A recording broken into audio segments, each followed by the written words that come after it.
Okay. So, recap from what we did yesterday. We started with a quadratic here. We want to find f dash of x using the formula there. So this is the formula that we're using. So up here, just to begin with, I've written f of x and f of x plus h. What's step one? Put the function into the formula. So f of x plus h, take f of x on top of h. That's step one. Put it in the formula. Okay, make sure it's right. We'll put it in the formula. Step two is expand. Now I've done the expansion over 2 steps for a good reason.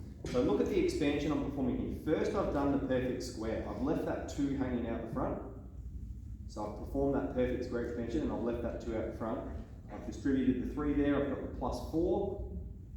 And then the reason we absolutely must put this in brackets is so that that negative distributes and we can cancel the like terms accordingly. Then I've multiplied the 2 through.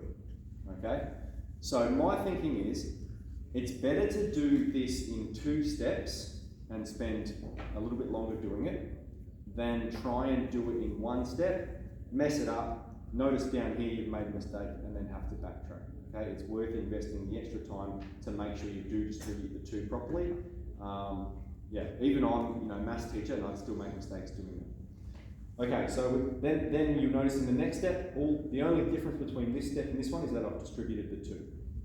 Okay, then I'm looking along there. Okay, so step 1, put in the formula. Step 2, expand. Step 3, collect like terms. So we're looking along the top there, and everything without a h should cancel.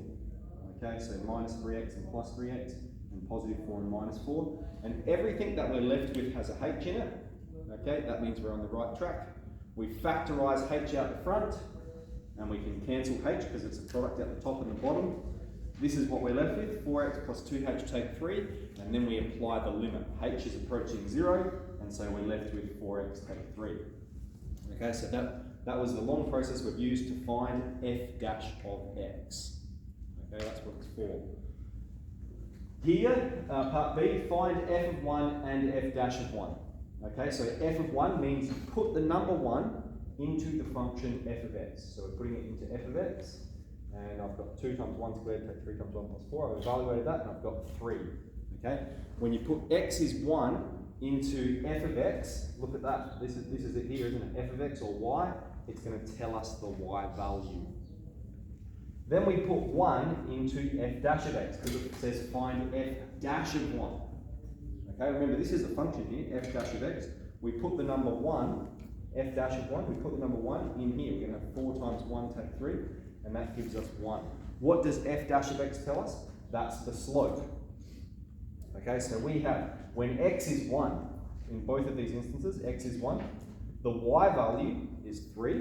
Okay, we've got that from f of x is y, and the slope, f dash of x, is 1.